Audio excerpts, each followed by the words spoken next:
I told her ChatGPT and she was like, no, ChatGPT is wrong. Don't trust ChatGPT. She actually said the worst thing that I can be wearing for my season is a black turtleneck. I have 11 black turtlenecks in my closet, so hi guys, welcome back. I recently got a color analysis, and maybe if you clicked on this video, you are familiar with the concept of those. Sort of this trend kind of going around. It also has been a trend more recently, but the concepts of having a seasonal color palette are not new necessarily. Something I've been seeing a lot online and wanted to kind of try out for myself. Basically, everyone is supposed to have this unique color palette to them, and normally it ties into a season, kind of has to do with the warmth, coolness, tone, saturation. Literally so many factors go into this, determining kind of how and what color palette suits you. And through those color palettes, you can also discover colors that look the best on you, the worst on you, kind of a general guide in terms of how to shop for yourself and with makeup or fashion, all of that. So I wanted to do that for myself. So I got a professional color analysis done. That there are tools online to determine your color season analysis as well. You can use like quizzes or upload a photo of yourself to ChatGPT, which I have done both of those. The first thing that the lady said when I went in and she told me to guess my color season, and I guessed autumn deep, she was like, no, like, where are you getting this from? You are not a dark autumn or deep autumn. I told her ChatGPT and she was like, no, ChatGPT is wrong. Don't trust ChatGPT, which is understandable. You know what? And she said that like pretty much ChatGPT tells everyone they're dark autumn. So just by looking at me, she could automatically tell like somewhat what my season was, which was really cool. I'll talk about pricing and the general layout of my session, and then I will go more into details just about what I learned from myself, and maybe if you guys have the same color season as me, you will find this information useful. Okay, so pricing, it was $200 for just a seasonal analysis, and this is kind of just the base package, like basically the draping, the fabric, basically discovering the hue, saturation, and depth. You could add in an additional $50 or so to get your makeup analyzed as well, and I figured, you know what, if I'm doing this, I might as well go all out, so I did the makeup portion as well. And it was great. I think the experience was definitely worth the money. In my opinion, if you have the money to spend on something like this, it is worth it, because this is your color palette for your lifetime. And no matter how much you tan or your tan fades or age, your color palette pretty much stays the same your entire life. The purpose I did this was to help narrow down my shopping and make it easier for me. I really struggle matching myself with makeup, clothing. If there's a way to feel and look better and discover new colors, I'm definitely down to do that, and I think I've done that through this process. So yeah, let's talk about my results, and then we will talk about the process and how we got to that point. My color season analysis is a spring light. I honestly did not expect this to be my season. I really thought that if you are spring or light, you pretty much have to be blonde with like blue eyes or something, and she said that this was one of her kind of myths that she talked about with color analysis, is that a lot of guides online talking about your skin tone and hair color and eye color, yes, that is a factor, but it's not really the biggest factor that can determine your color season. And she said the goal of finding your color season is really to see what the color does to your face. You're looking mostly at your face and neck. We had like a white sheet down on my chest area, and then drapes laid on top of me. And she said some of the things that before we started the draping session that I should look at is when I see the color, I should see my face light up, I should see some radiance in my face, I should see brightness. It shouldn't absorb the color too much.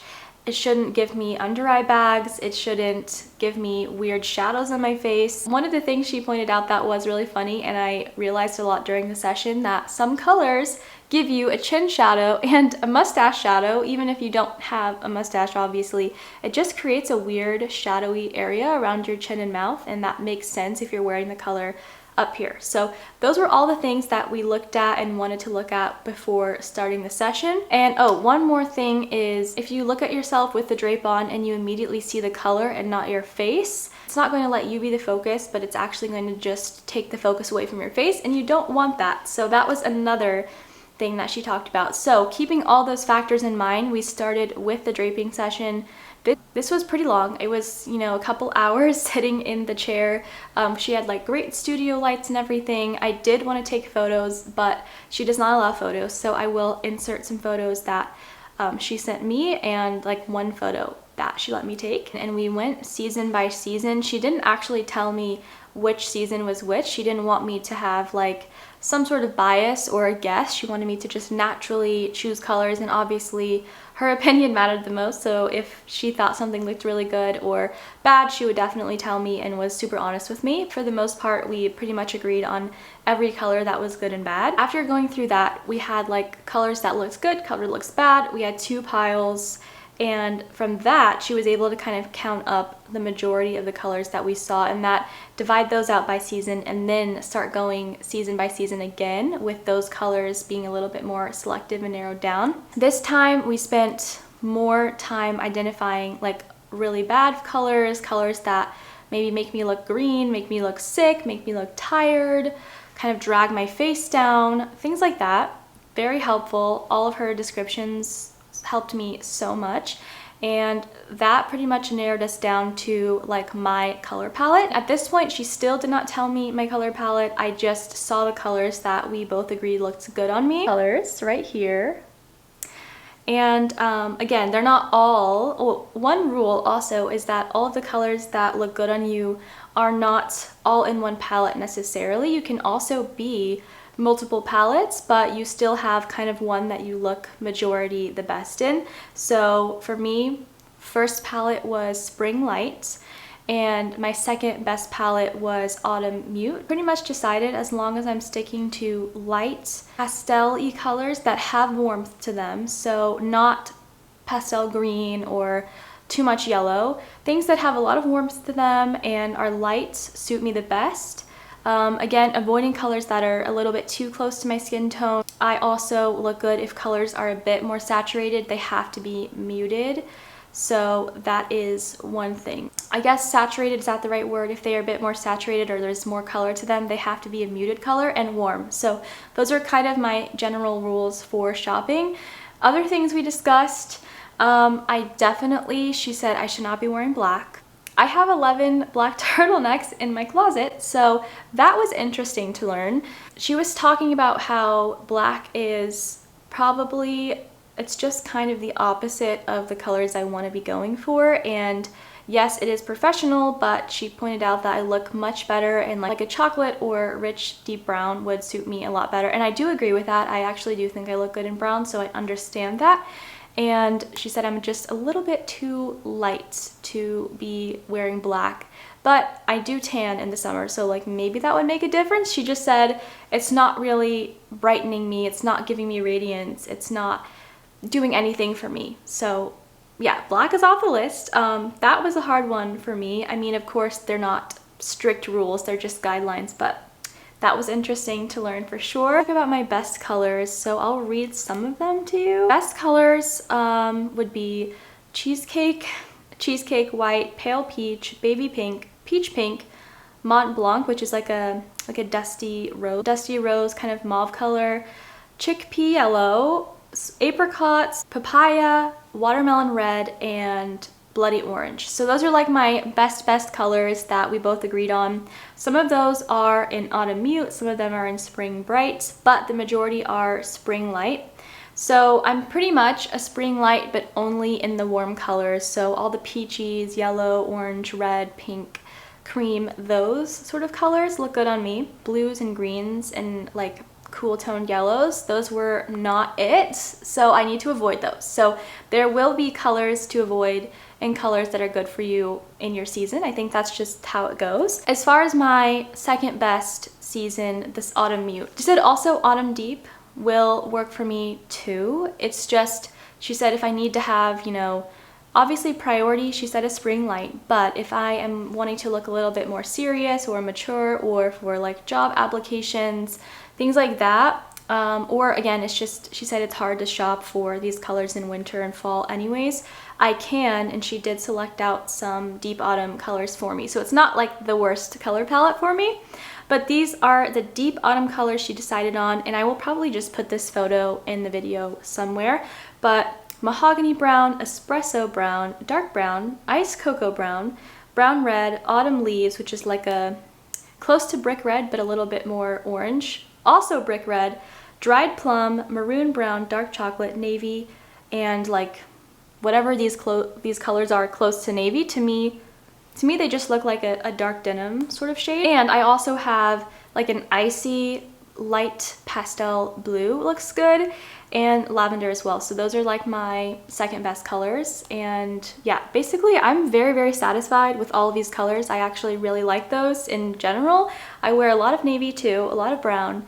I love red on myself, and she said pretty much any red is a safe color from any season. I looked good in pretty much all of them, but if I had to select, probably a brick red, true red, classic red, and like papaya orangey red were like the best, but she said all of them were good, so that's definitely a safe color for me. Also, pretty much all creams were safe colors for me as well. Like, we pretty much liked all of them. The only ones that we avoided were ones that were a little bit too similar to my skin tone. And let's talk about the worst colors I need to throw away. She's like, do not wear these colors. Like, absolutely, these are no's, you know. Sometimes there's exceptions, but she said no to these. But all of these were from the deep autumn and deep winter. I pretty much had like almost no winter colors. I think maybe a few. Yeah, basically cool, deep, saturated pinks were a no. Same with purple, same with green, same with blue.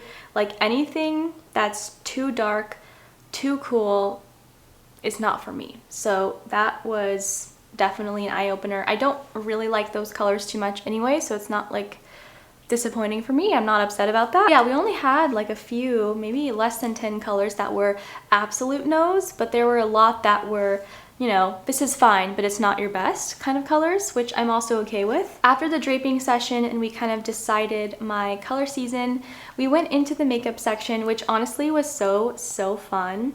I have some makeup I wanted to just demonstrate with. We went through and identified that was best for me, and I'll also show you these cute little cards that she gave me. I know I've seen some people do color analysis and give you like a whole swatch. She did not offer that. That's fine. I think that this is also great. So these, she said, are absolute no's for me. They look a little bit different on camera than in person for some reason, but pretty much these are Summer Mute and Summer Light. Summer is like a very cool tone, I think, or like anything cool tone, summer, rich. Said if it looks like this, just avoid it. She didn't have any other ones to give me just because she was out. And then she just gave me these cards for reference. So one of them is cool summer, warm spring. So this is fine. She said I can do the warm spring. It's not light spring, but I don't think she had... Yeah, she didn't have a light spring card, so she gave me the warm spring one. She said as long as I'm staying on the warm side and I'm also staying basically like from here up in the lighter tones, I am good to go. So this is a reference card to like lay against fabric, she said. Very helpful, so that's cool. She also gave me Autumn Deep, which, no, yes, she also gave me Warm Autumn or Dark Autumn. These would also be, you know, okay colors if I wanted to get into a more mature palette. So these are kind of my options there. But again, trying to stay a bit lighter and warmer always. The last card she gave me was gray. So she said basically gray is probably my worst color. Like, black is fine, but gray is the worst. Unless it's super light gray, like a heather gray, it's okay. But like dark gray, she said, is a big no for me. It does nothing. Which is good to know, because I have a couple gray sweaters. I'm like, that's interesting. No wonder I don't like those sweaters too much. But yeah, she was like, please avoid all of these colors. They are super grayish, not doing anything for me, making me look sickly. She just like was like, no, avoid these grayish colors. So that is my little reference, and these are super helpful to like throw in my purse and use. I don't think these are like ones she makes. I think she just got them from online, but they do look like they have Korean on them, so I'm not sure the brand. We then took this little device. I don't exactly know what it was called, but she pressed it into my cheek. Again, I went in with no makeup, pressed it into my cheek, and it took an analysis of my skin, and it gave her like the exact numbers of my skin, which is great because I'm always questioning like what my skin tone is, to be honest. Like I thought, you know, I'm olive. I told her I think I'm olive, and she said I do see a bit of olive, but she was like, you mainly look neutral and like slightly warm to me. So she said I should try to shop makeup brands that sell like true neutrals, because she had this whole spiel about makeup brands that have neutrals, but their neutrals are actually warm or cool, and that's just kind of the way the brands go. So the two brands that she actually recommended for foundation were Charlotte Tilbury Beautiful Skin, so this one, and House Labs, the Triclone one. Both of these lines lean very like true neutral, which is great for me, so that was really helpful. This is the color data of my skin. It's hard to see. I don't think it's gonna focus. Basically, it gives you the red, green, and blue hues in your skin, and I'm not really sure what these other numbers are, to be honest, but she said I'm just pretty much super neutral. Like I'm very even on the numbers, slightly more red, so that would make me like a little bit warm. And she even gave me my hex code of my skin color, which is really cool. So I'm BC9483, which is interesting. And then she asked me what I thought my skin tone was, and she was like, do you think you're light, medium, like what do you think you are? I said I think I'm medium, maybe light right now, and she was like, no. She's like, you are light, but less than that, you were like pale. You were pale light. I was like, oh, okay, I didn't know that I was pale. Yeah, I am in my winter color right now, so that was interesting. She basically was like, perfect, that's great for spring, let's get going on the makeup selection. So she really took it to town. She tore apart my makeup bag. That was the first thing we did. Tore it apart. She looked at everything I had. I'm learning that I don't know how to pick out lip colors for some reason. She said pretty much none of my lip colors suited me. Like they were fine. I really favor dark, cool toned lip colors, and she was like, that is the exact opposite of what you need to be buying. So that was fun. I'm still going to use them because I have a bunch of lip products I need to use up, but I did take her recommendations, and I actually ended up loving like so many of the colors that we tried on. Like maybe 12, 13 lip colors. I did end up purchasing one lip product from her because it was my favorite out of all the ones I tried on. So it's the brand Hints, and it's their, I forgot what it's called, Cloud, I don't know. Basically, here it is. It's like a glossy, bouncy, plumping kind of lip jelly gloss type of thing. I don't know, you know, it's definitely different formulation than I'm used to. I do think it looks good. Like it looks better than I expected, so I like this a lot, and I did get it. I was like, okay, you know what, I'm gonna trust you. I get it, I like it. We did foundations. We tried on so many foundations, like I feel like it was close to 20, but we decided on, again, Charlotte Tilbury Beautiful Skin and the shade 5, which is their neutral shade, and House Labs 110, which I actually have been wanting to get that foundation, so I'm glad I know my perfect match now. Yeah, I'm wearing this today, and I think it looks good. I think it's a pretty good match. What do you guys think? I think she did a good job. She was really taking me everywhere. She was taking me in the natural light, in the studio lights, just yellow light, everything to make sure all the shades were perfect. So I really appreciate the attention to detail. We also did kind of a blush audit and discussed blushes that looked good on me. And she had a few recommendations. One was the Glossier Cloud Paint in Storm, and I actually am wearing that today. It's like a cream blush. I really like it. I was scared of that color. It looks very dark, but it sheers out for sure on the face. Like, it looks so nice. For powder blushes, she said anything like warm rose, light warm, anything coral, muted, light to warm pink, things like that look really good. So I got this blush. I think that this kind of suits what she was talking about. It's Rosy Rosewood by Essence. Good. It shears out too. You can build it up. It's affordable. I don't think it has like horrible ingredients for your skin, so that's nice. And I have this on with the Glossier Cloud Paint today, so I think it looks really good. I like it. I have one thing she said with blush basically is just to avoid anything cool tones. So this palette she said was really good except for this tone. She swatched all my makeup. She said this is too cool for me, so I guess we can look at it. I mean, I guess, you know, I can see what she means. This does have a cool tone to it. Said this was probably not like the best, like just any color but that one. And then I'll swatch this one that she thinks is a good match. It's kind of light, but I think you can kind of see. Next thing we did some eyeshadow, but I'm not super comfortable applying eyeshadow, but she still gave me some recommendations, so that was good. Concealer, what concealer did she give me? Oh, she even went and said, what are you insecure about? Like, what do you want to talk about? And I was like, okay, dark circles, I don't like mine.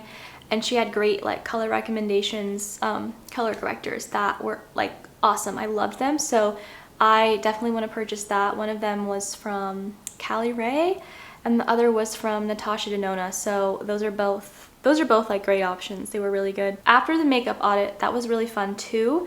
We went into kind of a summary of all of my results and everything. So she had just like a whole PowerPoint ready for me and she was giving me notes on it, which was great. One thing is she said to avoid like dark camels. If I want to do like a fall winter jacket, a light camel would be more recommended. She showed an example between a cool and a warm sweater and she was like, no to this one, yes to this one, which makes sense. And we talked a little bit about spring light and kind of what that energy is like, I guess. Kind of a description that captures spring light, and it's described as fresh and radiant, featuring soft yet vibrant hues that are warm and lively, reflecting a gentle brightness and youthful energy. So I like that. And then the description words would be refined, gentle, elegant, youthful, and fresh. So I like all those terms. I'm really comfortable with that. I think that's good for me. She even gave me like a layout of colors. Again, this is kind of what I talked about where I need to avoid the pastel blues and greens, but the warms are good. And then she showed me some colors that are bad for me, but I'm okay to wear, like these burgundy and this gray. And my best neutrals are obviously warm, cream, beige, brown, and worst are gray and black, so understandable. And then for hair colors, she said if I wanted to dye my hair ever that I would look nice in like warm, light, honey, golden, basically just warm tone hair. And worst would be like ashy, black, gray, things like that, silvery, so that makes sense. Then we went really in depth with all of the describing of my complexion. So my temperature is warm, my brightness value is best would be lighter brightness, so brighter. When I'm choosing for saturation, she said the best would be not overly saturated but not too desaturated, so just somewhere in the middle is a good mix, and either on the other side is okay, but like stay towards the middle is best. And she described my skin as neutral warm, and yeah, she basically gave me 3 palettes I could choose from. Again, number 1 spring lights, autumn mute, and then autumn deep. And for lips and eyeshadow and blush, autumn mute is good, and lips and eyeshadow and blush, spring light is good, but none of the makeup in autumn deep she said was really good for me. It's a little bit too dark for my skin. And she just went over every single color palette and was super helpful and circled like which ones I should be using, which ones to avoid. Obviously, I need to stay away from the gray tones, so that was really helpful. I had like the best time. And then, oh, I forgot, the last thing we did is she just gave me some outfit ideas. Obviously though, no to like the greens, but the warms she said are good. And she gave me a rundown of accessories. This girl was just very thorough. So as far as accessories, she said I look better in like pale gold or silver, which I'm really surprised about the silver, but she said probably pale gold And I do have a lot of like I have yellow gold, and I, was like, oh, I love yellow gold. And she said that's not a problem. Like, she said it looks fine. She just said like big chunky jewelry that's yellow gold or very brassy is not going to suit me. So if I'm going to do bigger jewelry, it needs to be a little bit lighter, which makes sense. So that's good to know. Oh, material. So for all like jewelry, any stone is good except for emerald and peridot, so like green tones. And then for finish, she said try to do like shiny, so nothing matte, like in terms of jewelry, so like jewelry with a lot of shine. And she said I suit dainty jewelry more than I would big, bold, chunky jewelry, which I kind of already felt that for myself too. As far as materials, she said I look best in like chiffon, flowy, romantic materials that are like a little bit shiny, like satin, but not too shiny. And to avoid heaviness with like leather, suede, velvet, those types of things. And then she gave me color combination ideas for outfits. So like as far as the spring, you want to make sure you're not wearing too many contrasting colors. As far as that, I understand what she was explaining. So she said monochromatic outfits are good, like tone on tone, or neighboring hues. She said I personally don't like that one as much. Like this was the outfit example. She said that's not really that cute either. I was like, I don't like it. But then the last one was light neutral and an accent that's from spring light, or dark neutral with an accent that's spring light. So if that makes sense, you see how it's like a cream but it has that accent, so it's a neutral with a spring accent. And yeah, very helpful. Then she sent me some photos of all the drapes that looks good, looks bad, medium, okay-ish on me. And that pretty much wrapped up our session. I really enjoyed my experience. I learned so much more about myself than I ever thought I would, and I feel a lot more comfortable and confident shopping for myself now. And if you wanted to go the route of like self-diagnosing, I don't know, deciding for yourself, I would highly recommend not using ChatGPT or quizzes. I would recommend doing the color draping. Like go to the thrift store, get colors in each palette and just lay them, and do this kind of things that I talked about with darkness, shadowing. Does it give you a mustache? Does it make you look tired? Does it lift your face? Does it sculpt your face? Do you feel like it doesn't compete with your face and it makes you the main character? All those things, and I think that will help you identify a color palette way better than any sort of app or online type of thing, because there's just too many variables in those for it to be completely accurate. But yeah, I had a great time. I hope you guys, if you stayed this long, thank you so much. Hopefully I will talk to you all soon, and yeah, see you in my next video. Bye guys.